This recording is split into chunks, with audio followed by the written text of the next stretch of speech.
When it's come to auditing of the smart contract, you have to understand that there are a couple of structure we follow in the industry when it's come to a naming convention, when it's come to a mixing logic, when it's come to a poor readability, and we have the hard code value. So these are the few important topics which you have to understand, that how you have to implement these logic, how you can identify these problems in the smart contract when you are updating or adding any feature, trying to find out the bug.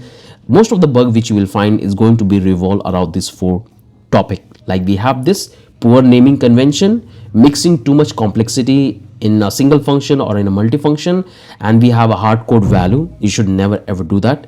And the last one we have is the poor readability, because if your contract is not easy to understand, it will create a lot of complexity when the user is going to interact or when they're going to simply integrate with the front end for making the call. So let's try to understand this particular contract which I have. So this is the NFT staking contract I have, and you can see that all the feature included in this contract will work absolutely fine, but there is a lot of problem into this. And when you go to present this contract, they will quickly identify that you have no understanding about the contract, the architecture, and the industry standards.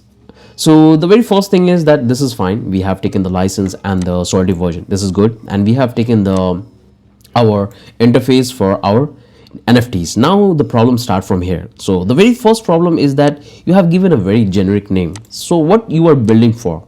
If you define NFT, what is that? You can define which is going to be related with a specific feature. For example, you are building a staking model for NFT marketplace. So you can define that it's going to be an NFT marketplace. Don't just give this generic name, because it's cover a very broad topic, and here you are dealing with a specific feature, NFT staking. And I don't understand that how you can implement these kind of mapping. What is this? A, B, C. This is not the way you have to define your mapping and the naming convention. So this first violate your naming convention. This is not up to the mark. So that's the second problem we have, that you have to pick your naming convention properly. Now this construction is fine. Again, we are taking that and that's what we are updating. Now if you come back here, what is this name you have called function X? Like how a normal person can know that what this function is going to do? That's the one problem. And I can also see that this is the another problem we have is the block.timestamp. So like what time you want to take it. So like if this particular function get called, sometime it's going to override the previous information which is already set in the mapping. So when you are defining the block timestamp, you have to define at the start or at the end. So you can define a particular model. So that's what we got it.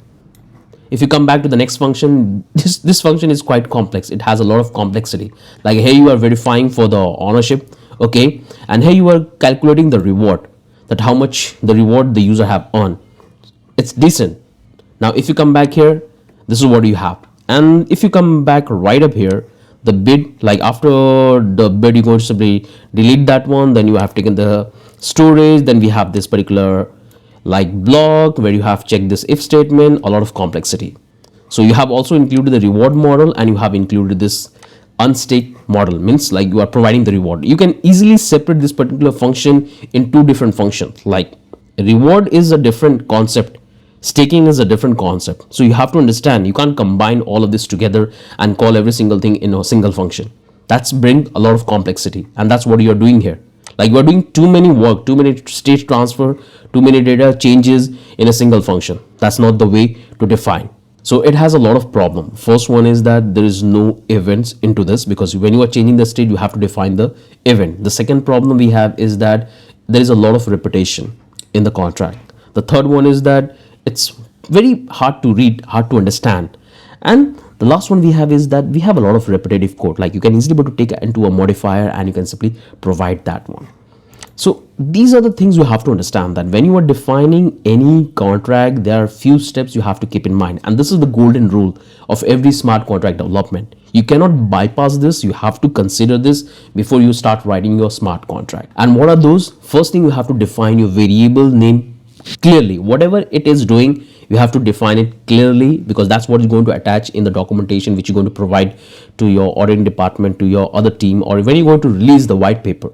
So you have to give a proper naming convention. The second one is avoid complexity or mixing a lot of logic. Just keep it simple, one particular feature for one particular task. If it's for reward, just assign for reward. If it's for bidding, just assign for bidding. Fourth one is give a proper instruction in the contract that what you have defined, how you are utilizing it, so anybody can understand the contract, because it's going to be publicly available. And include event wherever it needed. Follow a well structured contract model, so in that way you can understand that okay, this will come first, this will come later. So when the user will start from top to bottom, they can understand that what you have included, where is the read model, where is the write model. So you have to follow that structure. So I hope you have understood that how you have to write the contract and what are the things you have to keep in mind.